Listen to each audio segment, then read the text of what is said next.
Imagine um ditador cercado por inimigos internos e externos, com navios de guerra no Caribe, denúncias de narcotráfico e uma recompensa de 50 milhões de dólares por sua captura. Essa é a realidade da caçada a Nicolás Maduro, um dos líderes mais controversos da América Latina. Neste vídeo, você vai acompanhar cada detalhe dessa história dramática. Entender como suas decisões levaram o país à fome e ao êxodo em massa, e descobrir o impacto geopolítico de cada movimento. Não perca nada, porque cada informação muda completamente a forma como vemos a Venezuela hoje.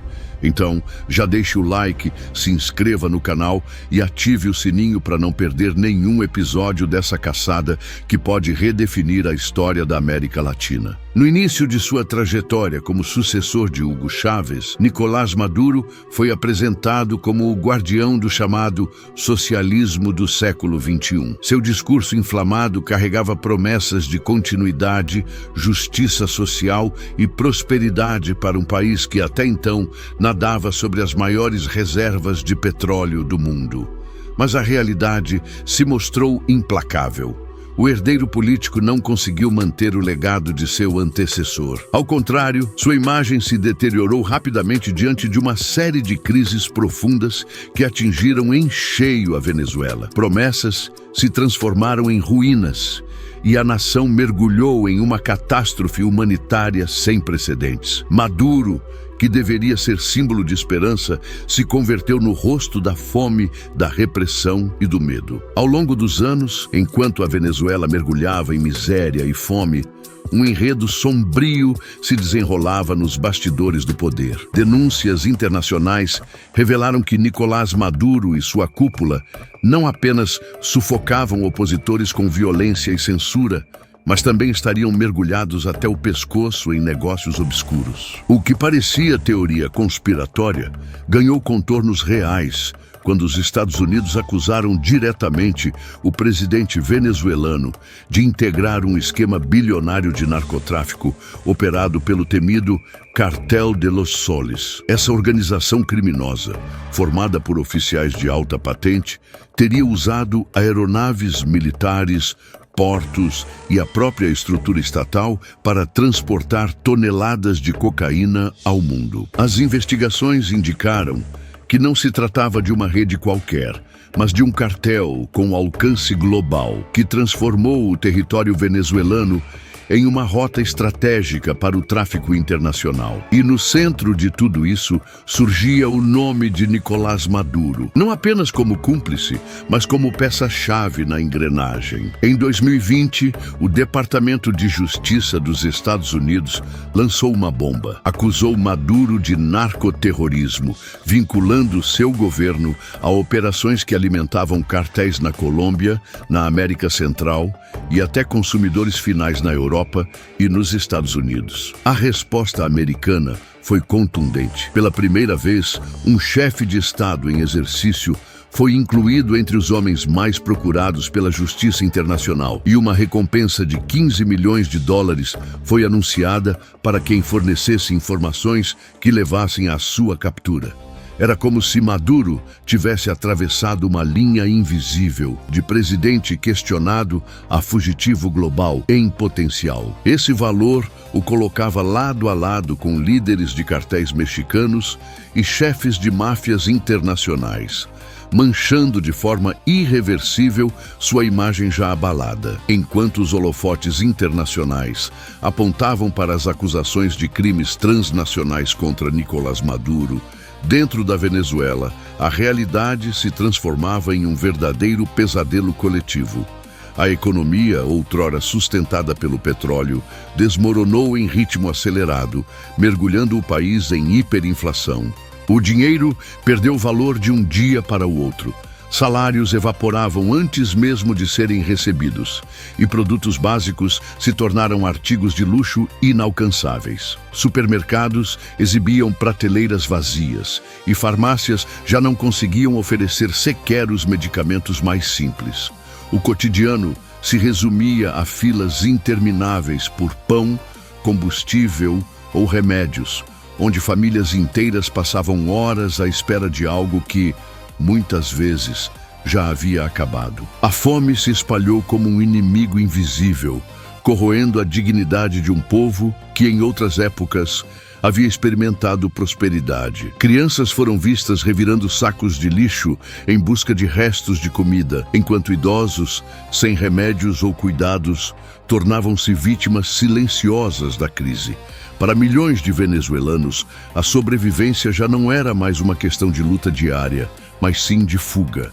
A única saída era deixar para trás casas, famílias e memórias em busca de um futuro menos cruel. O resultado foi um dos maiores movimentos migratórios da história recente da América Latina. Estima-se que mais de 8 milhões de venezuelanos tenham cruzado fronteiras nos últimos anos, espalhando-se por países vizinhos como Brasil, Colômbia, Peru e Equador. Estradas foram tomadas por famílias inteiras, caminhando a pé, carregando apenas algumas malas e a esperança de encontrar um prato de comida ou um abrigo seguro. Esse êxodo não apenas alterou o destino da Venezuela, mas também impactou profundamente a região, criando crises humanitárias em países receptores que muitas vezes não tinham estrutura para acolher tamanha quantidade de refugiados. Dentro do país, os que permaneceram enfrentavam um ambiente de repressão, medo e resistência.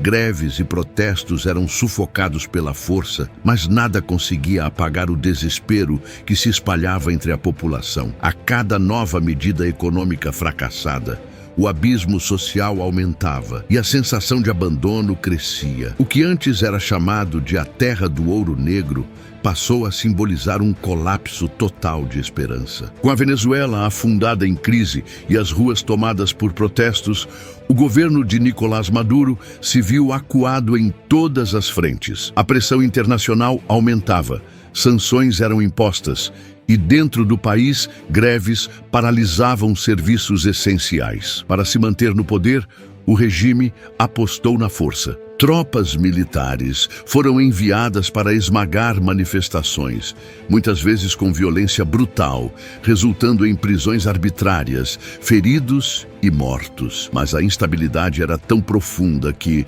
em um gesto desesperado, Maduro chegou a convocar civis para se armarem e defenderem o regime, como se o país estivesse prestes a entrar em guerra contra um inimigo invisível. Esse chamado ecoou como um alerta sombrio. O governo já não confiava apenas em seus generais, precisava transformar bairros inteiros em potenciais trincheiras. Enquanto militares leais ao regime enfrentavam grupos de oposição organizados, o cidadão comum se via no meio do fogo cruzado. Famílias presas em suas casas ouviam tiros ecoando ao longe, enquanto tentavam lidar com a realidade cruel da escassez de alimentos, medicamentos e serviços básicos. A vida cotidiana foi sequestrada pelo medo e a Venezuela passou a ser marcada por barricadas, ruas vazias ao cair da noite e o silêncio sufocante de um país em colapso. O confronto entre lealdade cega e resistência civil transformou cidades inteiras em zonas de tensão. Para o regime, qualquer crítica era vista como ameaça. Para o povo, cada manifestação era um ato de sobrevivência. Essa atmosfera de desconfiança e violência empurrou o futuro da Venezuela para longe, como se a esperança tivesse deixado o país junto com os milhões que já haviam cruzado fronteiras. A cada novo discurso de Maduro, a promessa de defesa da pátria se revelava apenas como um escudo para a perpetuação de seu poder. Do lado de fora, a pressão internacional se tornava cada vez mais sufocante. Os Estados Unidos, determinados a mostrar que não recuariam diante do regime de Nicolás Maduro, enviaram navios de guerra e até submarinos para a costa caribenha. A presença militar norte-americana não era apenas simbólica, era um recado direto, um aviso de que o cerco estava se fechando. Para a Venezuela, essa movimentação representava o risco constante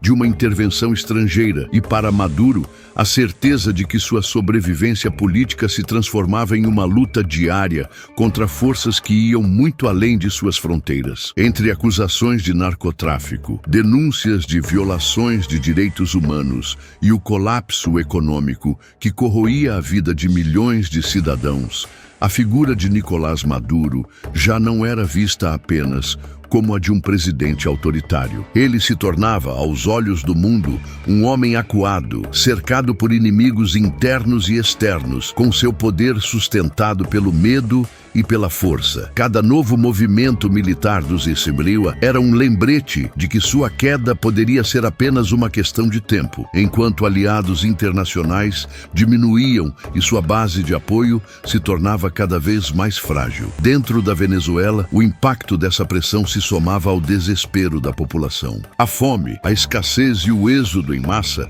já haviam devastado famílias inteiras, e agora pairava no ar a possibilidade de um conflito ainda maior. Para muitos, a presença de navios de guerra estrangeiros trazia uma esperança de mudança, mas também o temor de que o país pudesse se transformar em palco de uma guerra sem precedentes na região. O futuro parecia suspenso em um fio entre a esperança de libertação e o medo da destruição total. Cada dia que passava, a caçada a Nicolás Maduro se intensificava.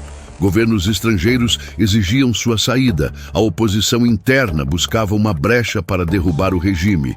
E o povo, esgotado, via no colapso de sua realidade uma sentença de dor que parecia interminável. Maduro já não era apenas um governante desafiado, era o centro de uma disputa geopolítica que envolvia não apenas seu destino, mas o de toda a América Latina. E agora fica a pergunta para você: até onde vai essa caçada a Nicolás Maduro? Será que estamos diante dos últimos capítulos de seu governo ou ele ainda encontrará uma maneira de resistir? Deixe sua opinião nos comentários. Obrigado por assistir. Compartilhe este vídeo para que mais pessoas entendam a gravidade da crise na Venezuela e a caçada a Maduro.